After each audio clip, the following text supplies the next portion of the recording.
we address route planning in various different ways when there's a weight restriction involved.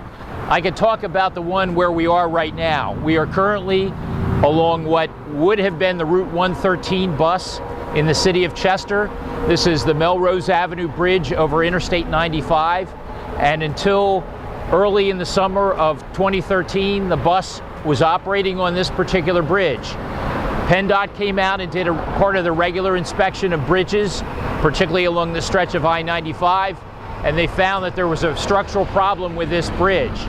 They decided that they needed immediately to post it as a weight-restricted bridge. In this particular case, the posting was 10 tons, which is significantly less than what a SEPTA bus would carry. And so we were contacted by PennDOT.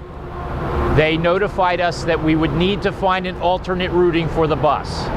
We had our transportation, our field operations folks come out and look at alternate routings. We worked with them in that process. We identified an alternate routing for this particular bridge.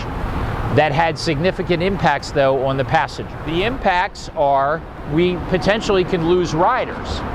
Now, it may be offset in some regards by access that people have along the detour route, but traditionally these are people that have depended upon the bus for transportation.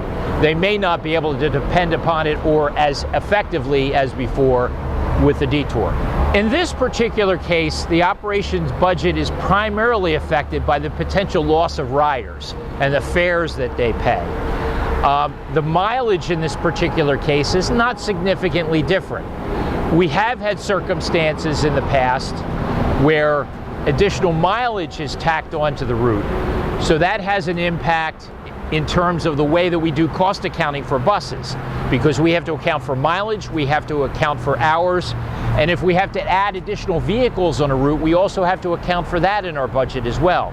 We have had circumstances, an example of which is in Montgomery County along Route 91, which we serve Graterford Prison, where we've added over time 3.5 miles for every trip that we make on that particular route, which then has to be accounted for in our operating budget. So it really depends upon the circumstances, what the impacts are. In the case of this Route 113 detour, it's primarily the potential loss of ridership revenue and the convenience to the customer that comes from that.